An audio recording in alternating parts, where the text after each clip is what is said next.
بسم اللہ الرحمن الرحیم۔ السلام علیکم ورحمۃ اللہ وبرکاتہ۔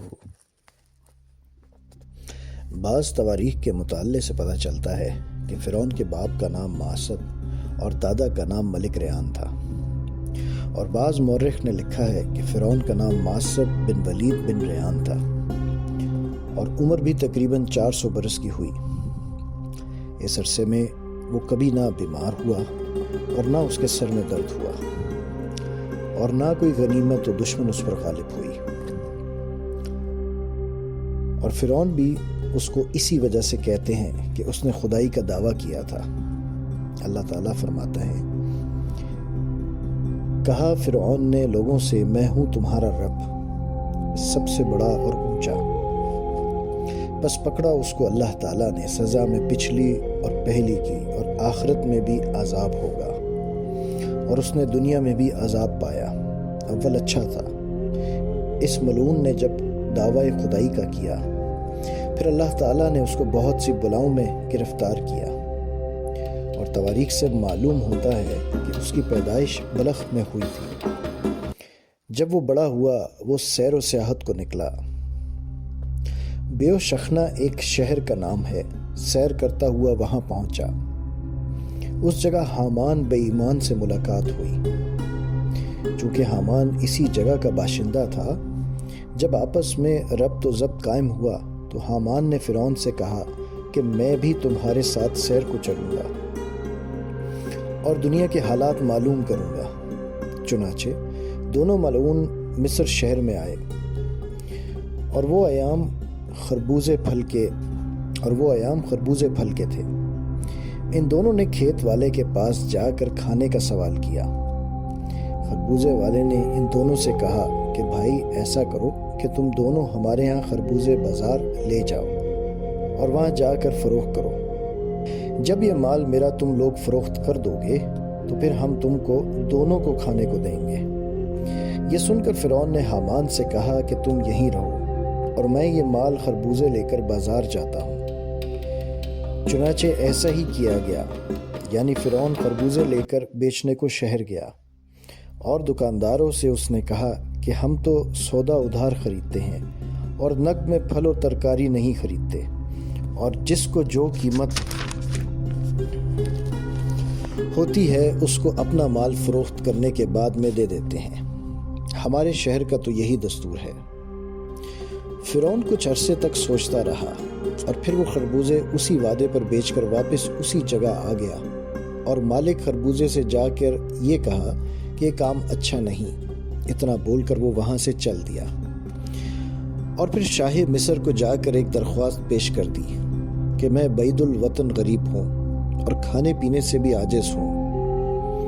فدوی کو کوئی کام اس شہر مصر میں جہاں پناہ کی سرکار اعلیٰ میں موافق گزرے ہو تو غلام کو اس جگہ پر مامور فرما کر سرفراز فرمائے۔ اس بدبخت کا نصیب بیدار تھا۔ یہ سنتے ہی بادشاہ مصر کا حکم ہوا کہ تو کون سا کام کرنا چاہتا ہے؟ وہ بولا، دروغی مقبرہ اسی شہر کی چاہتا ہوں کہ بے اجازت میری کوئی وہاں مردہ نہ گاڑنے پائے۔ یہ سن کر بادشاہ مصر نے اس کو قبرستان کی دروغی دے دی۔ سب دروازے پر قبرستان کے جا بیٹھا۔ قضاء الہی سے ایسا ہوا کہ اسی سال مصر میں وبا پھیل گئی اور بہت آدمی مرنے لگے۔ فرعون نے جب یہ دیکھا تو اس نے ہر ایک لاش کے وارثوں سے 1 درم سونے کا لینا شروع کر دیا۔ اس طریقے سے تھوڑے ہی دنوں میں اس کے پاس بہت سا روپیہ جمع ہو گیا۔ پھر اس روپے سے مقبران بادشاہ کو دے کر تمام شہر کی دروغی لے لی، اور شاہ مصر اپنے جوہل سے اس کو پیار کرتا اور خلعت بھی دیتا۔ اتفاقاً قضاء الہی سے وزیر مصر مر گیا، اور اس کے بعد فرعون ہی کو بادشاہ مصر نے وزیر مقرر کر دیا۔ اس وقت فرعون نے حامان سے کہا کہ میں چاہتا ہوں کہ میں خدائی کا دعویٰ کروں تاکہ ساری مخلوق مجھ کو اپنا معبود جانے اور میری پوجا کرے۔ یہ سن کر حامان نے اس سے کہا کہ اگر تو خدائی چاہتا ہے تو یہ کام آہستہ آہستہ کر کے سب سے پہلے تو مخلوق کو اپنے ہاتھ میں لے لو۔ فرعون نے کہا، ایسا کرنے کی تدبیر کیا ہے؟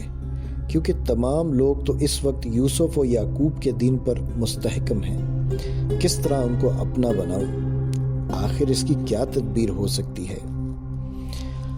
حامان اس بات کو سن کر کچھ دیر سوچتا رہا، پھر یہ تدبیر ٹھہرائی کہ بادشاہ مصر سے درخواست کر کہ میں چاہتا ہوں کہ 1 برس تک مصر کی رعیت کے واسطے خزانے سے مفت فرمائشیں پوری کی جائیں، اور فدوی اپنی طرف سے سرکاری خزانے میں 1 سال کا جو خرچ ہوگا دے گا۔ بادشاہ نے کہا، میں یہ نہیں چاہتا ہوں کہ تمہارا نقصان ہو اور میرا نفع۔ اچھا، میں اجازت دیتا ہوں کہ اس سال کا جزیہ رعیتوں پر تیری خاطر معاف کیا۔ فرعون نے جواب دیا کہ میں نہیں چاہتا کہ سرکار عالی کا خزانہ کسی طرح کم ہو۔ بس بادشاہ نادان اور کم فہم تھا۔ فرعون کی خاطر رعیتوں میں سے 1 سال کا جزیہ نہ لیا اور کہا کہ اپنے دل کی مراد پوری کر۔ تب فرعون نے اپنے دیوان اور خزانچیوں کو بلا کر پوچھا کہ مصر کا جزیہ رعیتوں سے کتنا وصول ہوتا ہے؟ وہ سب بولے کہ اتنا ہوتا ہے۔ پس فرعون نے اسی قدر روپیہ اپنی طرف سے حامان کے ہاتھ بادشاہ کی سرکار میں داخل کر دیا، اور اس کے بعد پورے شہر میں منادی کرا دی کہ اس سال جزیہ رعیتوں پر معاف کیا، یعنی کہ اس وقت کا جو ٹیکس تھا 1 سال کا، وہ اس نے اپنی طرف سے ادا کر دیا، اور ہم نے اپنی طرف سے جزیہ بادشاہ سرکار میں داخل کر دیا، اور مزید 2 برس کی معافی کے واسطے بھی ہم نے سرکار اعلیٰ میں عرض کی، سو وہ بھی قبول ہوئی۔ پھر تو تمام رعایا مصر کی یہ بات سن کر بہت خوش ہوئی۔ غریب و مساکین جتنے تھے سب نے فرعون کی ترقی کے واسطے دعائیں کی، اور سب کے سب خدا کا شکر بجا لائے۔ بس 3 سال کا جزیہ موقوف ہونے سے مصر کی رعایا کو فراغت ہو گئی، اور پھر چند ہی روز بعد بادشاہ مصر خود اپنی موت مر گیا، اور کوئی بھی اس کا والی وارث نہ تھا جو اس کے تخت شاہی پر بیٹھے۔ چنانچہ بادشاہ مصر کی تجہیز و تکفین کے بعد 3 دن تک تعزیت کی گئی، اور چوتھے روز تمام شہر کے لوگ، قاضی، مفتی، عالم، فاضل، امراء و غربا، چھوٹے بڑے، سب بادشاہی دربار میں حاضر ہوئے اور کہنے لگے کہ بادشاہ کے تخت پر کسی کو بٹھانا چاہیے، کیونکہ ملک بغیر بادشاہ کے رہ نہیں سکتا۔ چونکہ مصر کے لوگوں نے فرعون سے نیکی دیکھی تھی کہ 3 برس کا جزیہ مصر کا معاف کیا تھا، اور اپنے پاس سے 3 برس کا روپیہ بادشاہ کو دیا تھا، اس لیے سب اس سے خوش تھے۔ یہ خیر خواہی دیکھ کر سبوں نے اس فرعون مردود کو تخت پر لے جا کر بٹھا دیا۔ جب یہ ملعون مصر کا بادشاہ ہوا اور پھر اسے حامان بے ایمان کو اپنا وزیر بنا لیا، اس کے بعد کہنے لگا کہ اب ملک مصر پورے ہمارے ہاتھ میں آیا ہے، یعنی اس ملک کے بادشاہ مقرر ہو گئے ہیں۔ حامان سے اس نے کہا کہ اب کوئی ایسی تدبیر کرنی چاہیے کہ تمام ملک مصر کے باشندے اور تمام خلائق مجھ کو خدا کہیں اور مجھ ہی کو معبود جانے اور میری پرستش کریں۔